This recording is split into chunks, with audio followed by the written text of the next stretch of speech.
ہوتی بیٹا ادھر ہو ایسے سیدھی ہوتی ہے ایک مسئلے کا وقفہ کر کے سیدھی ایسے ہوتی ہے اب باقی پیچھے ہو جائے ایک مسئلے کا وقفہ کر کے آج کی یہ تقریب انتہائی اہمیت کی حامل اس لیے ہے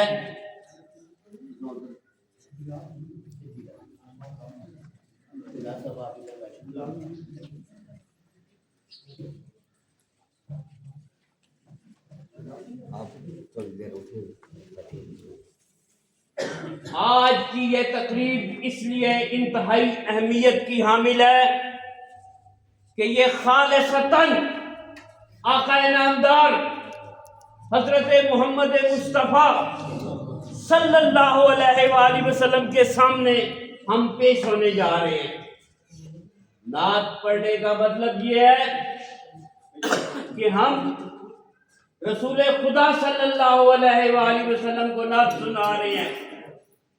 نعت کے دوران اگر آپ ادھر آ کے اللہ تبارک تعالیٰ نے آپ کو یہ سعادت بخشی ہے کہ آپ اس میں شریک ہو گئے ہیں تو پھر نعت کے دوران حضور والا قبلہ نعت کے دوران صدر پاکستان آ جائے آپ نے اس کو اشارہ نہیں کرنا، اس سے بات نہیں کرنی، اس کے لیے کھڑے نہیں ہونا۔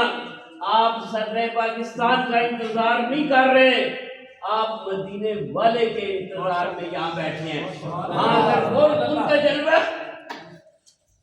جلوہ نظر آتا ہے تو پھر آپ کھڑے ہو جائیں، لیکن شور شرابہ پھر بھی نہیں کر سکتے، کیونکہ اگر شور شرابہ کریں گے، کانا پوسی کریں گے، ادھر اشارہ کریں گے تو ان تحبط اعمالکم وانتم لا تشعرون، تمام اعمال ضائع ہو جائیں گے۔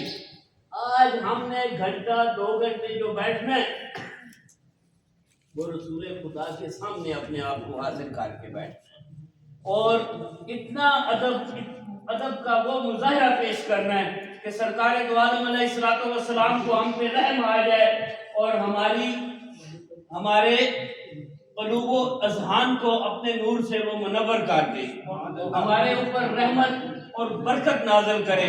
اور ہم نے آج ان کے سامنے جو دی پھیلا کے کہنا ہے کہ یا رسول اللہ نصاب حسن تو حد کمال زکاتم دے کے مسکینم فقیرم۔ آج ہماری ماؤں بہنوں بیٹیوں کو شرم و حیا کی دولت سے نواز دیجیے، عالم اسلام کے بے غیرت حکمرانوں کو اور بے غیرت افواج کو یا رسول اللہ اپنی پیاری بیٹی کے صدقے غیرت ہمت جرأت عطا کر دیجیے۔ آج ہم نے آقا کے دربار میں حاضر ہونا ہے۔ اگر ہم یہ ادب برقرار نہ رکھ سکے تو کوئی مسئلہ نہیں، ہم یہ محفل ختم کر دیں۔ آج ہم نے یہاں سے وہ بچے سلیکٹ کرتے ہیں جو قومی مقابلہ ہے اس نے نعت میں شریک ہوں گے اور اس علاقے کی نمائندگی کریں گے، اس عظیم درسگاہ کی نمائندگی کریں گے۔ حضرت صاحب کوئی اگر بات نہیں ہوگی جہاں محفل میں، ٹھیک ہے نا، آپ ہمارے بزرگ ہیں، آپ ہمارے بھائی ہیں، آپ ہم سے کروڑ درجے اچھے ہیں، ہم آپ سے سیکھنے کے لیے آئے ہیں۔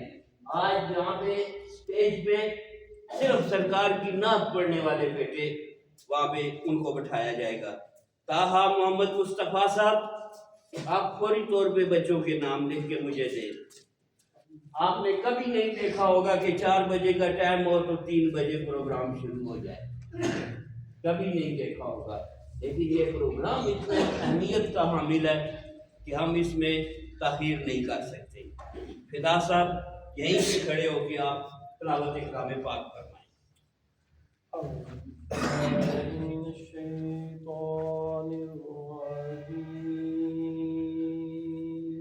سبحان اللہ سبحان اللہ۔ بسم اللہ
جناب محمد حمزہ علی اسٹیج پہ تشریف لے آئے.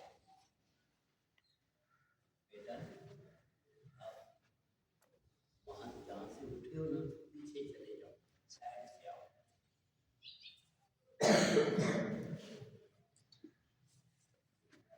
عبد الرحمان گل ولی خان.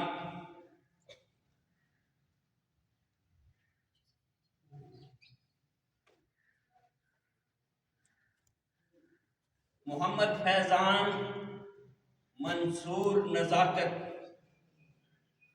محمد ولید, محمد انیس, محمد بلال, منیر, محمد بلال منیر.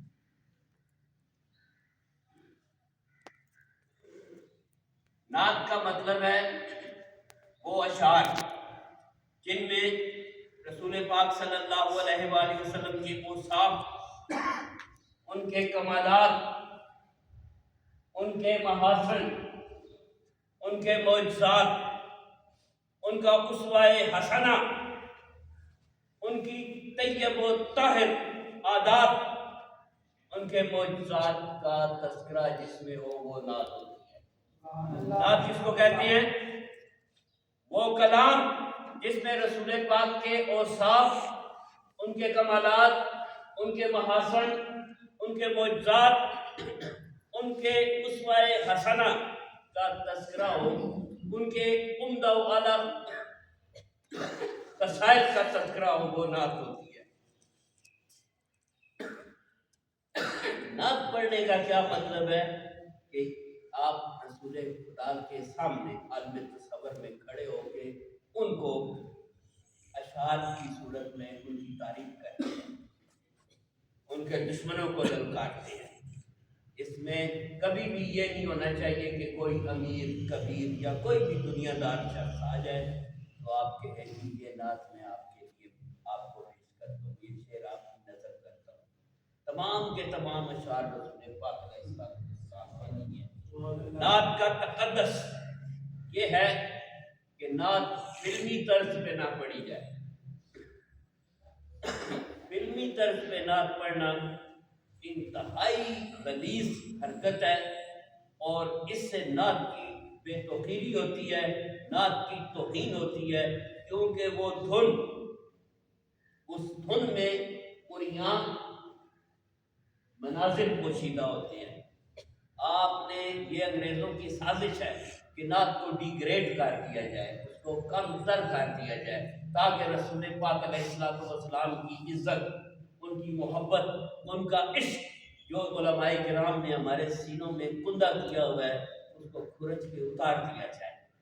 تو آپ نے، ہم نے ان بزرگوں کی سربراہی میں یہ فریضہ سر انجام دینا ہے کہ نعت کو ڈیگریڈ ہونے سے بچانا ہے.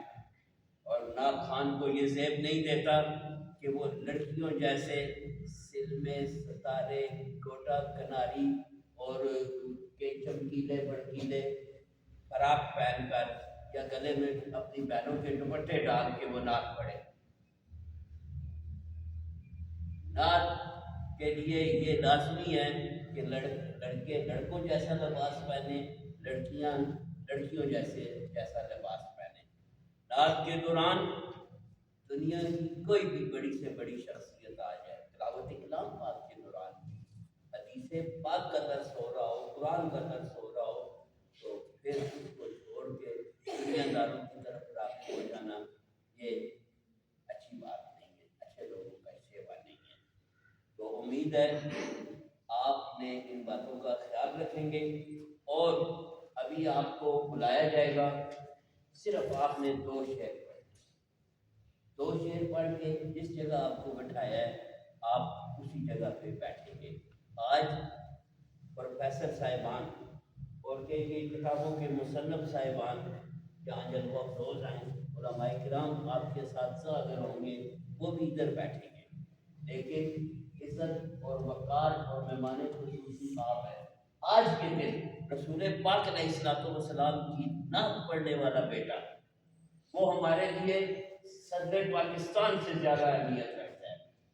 آپ کو یہ عزت یہاں پہ اگر مل رہی ہے تو قیامت کے دن جو عزت ملے گی اس کا آپ صبر نہیں کر سکتے. تو اس بات کا انتہائی سختی کے ساتھ آپ نے یہ ذہن میں رکھنی ہے کہ آج یہاں سے اگر جو بچے سلیکٹ ہوں گے وہ بین الاقوامی نوعیت کا جو ہر سال کمیونٹی میں مقابلہ ہوتا ہے اس میں شریک ہوں گے. اس میں بچوں کو موٹر سائیکل اور بچوں کو زیورات جاتے ہیں، انعامات دیے جاتے ہیں، لیکن کوئی رسول پاک کا دیوانہ انعامات کے لیے نعت نہیں پڑھتا. یہ ایک دنیاوی ایک حساب ہوتا ہے جناب. اب آپ کو، آپ کا یہ ایک بیٹا، آپ کا بیٹا نعت پڑھ کے سنائے گا. آپ نے ذرا دیکھنا ہے کہ وہ کیسے نعت پڑھتا ہے. وہ 3 اشعار پڑھے گا. اب 3 کا مطلب ہے 3. اگر آپ لوگوں کو 2 شعر کہے گئے ہیں تو آپ اگر تیسرا شعر پڑھیں گے تو جج صاحبان لکھیں گے کہ اس کو بات ماننے کی عادت ہی نہیں ہے، جیسے کو گنتی نہیں آتی. ٹھیک ہے؟ تو آپ نے بالکل بہت زیادہ سیریس ہو کے آج کی اس تقریب میں ہم 1 سیکنڈ ضائع نہیں کریں گے. ٹھیک ہے؟ تو دربار رسالت مآب نے آپ کے علاقے کا فخر، آپ کا تربیت یافتہ بیٹا محمد رومان، آپ تشریف لائیں اور 3 اشعار نعت پاک کے پڑھ کے سنائیں. اس کے بعد پھر اور انشاءاللہ تعالی مقابلے کا آغاز ہوگا.